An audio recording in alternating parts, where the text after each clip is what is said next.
Assalamualaikum warahmatullahi wabarakatuh. Perkenalkan, nama saya Ramira Herna Putri dengan NIM 2001020028 dari Prodi Akuntansi. Nah, di sini kita akan membahas mengenai formulir pelaporan pajak. Nah, sebelumnya kita harus tahu dulu nih, apa itu SPT tahunan PPh. Jadi, SPT PPh adalah untuk suatu tahun pajak atau bagian tahun pajak. Orang pribadi yang telah terdaftar sebagai wajib pajak ditandai dengan memiliki NPWP, diwajibkan untuk menyampaikan SPT tahunan pajak penghasilan. Nah, sekarang kita lanjut ke pengisian formulir SPT tahunan 1771, di mana pada formulir ini digunakan untuk wajib pajak badan melaporkan penghasilan, biaya perhitungan PPh terutang dalam jangka waktu 1 tahun pajak. Kemudian lanjut pada formulir 1771 lampiran pertama, di mana pada formulir ini informasi yang harus diisi diantaranya penghasilan neto, komersial dalam dan luar negeri, PPh yang dikenakan pajak final, penghasilan yang tidak termasuk objek pajak, serta penyesuaian fiskal. Next, formulir lampiran 1771 yang kedua.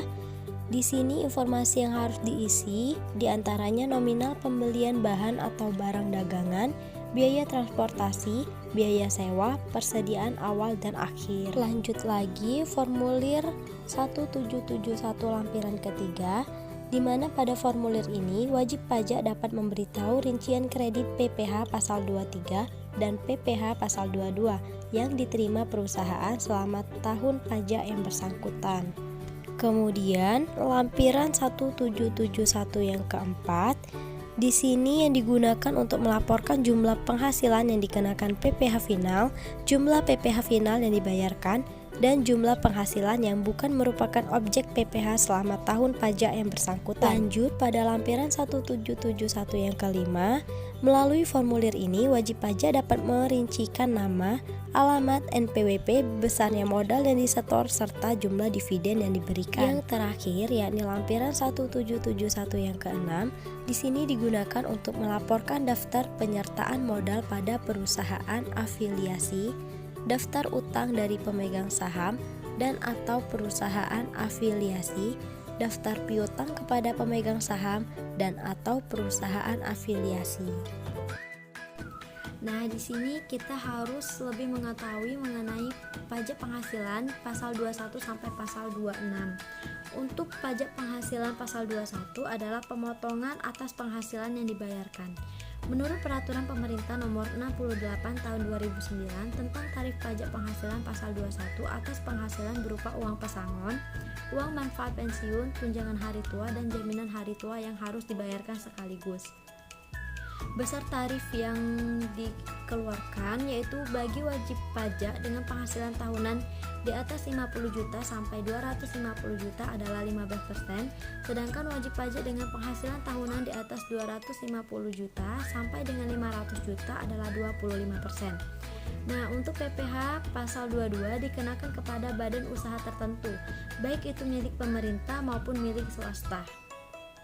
Pajak penghasilan ini dikenakan bagi wajib pajak badan yang melakukan kegiatan perdagangan ekspor, impor, dan reimpor. Tarif PPh pasal 22 ini sebesar 1,5% atas pembelian. Nah, untuk pajak penghasilan pasal 23 adalah pajak yang dikenakan kepada penghasilan atas modal, penyerahan jasa atau hadiah dan penghargaan, selain yang telah dipotong PPh pasal 21. Terdapat dua jenis tarif yang diberlakukan, yaitu 15% dan 2% tergantung dari objek pajaknya. Untuk pajak penghasilan pasal 24 adalah peraturan yang mengatur hak wajib pajak untuk memanfaatkan kredit pajak mereka di luar negeri untuk mengurangi nilai pajak terutang yang dimiliki di Indonesia. Sedangkan untuk pajak penghasilan pasal 25 adalah jenis pajak penghasilan yang dibayarkan secara angsuran. Pada tahun 2020, pemerintah menertibkan peraturan baru dengan menurunkan tarif pajaknya sebesar 25% menjadi 22%. Untuk pajak penghasilan pasal 26 adalah PPh yang dikenakan atas penghasilan yang bersumber dari Indonesia yang diterima atau diperoleh oleh wajib pajak luar negeri selain bentuk usaha tetap atau BUT di Indonesia. Tarif pajak umum PPh pasal 26 adalah 20%. Namun jika mengikuti tax treaty atau perjanjian penghindaraan pajak berganda atau P3B, maka tarif dapat berubah. Tarif 20% final atas jumlah bruto yang dikenakan atas bunga, termasuk premium, diskonto, insentif yang terkait dengan jaminan pembayaran pinjaman.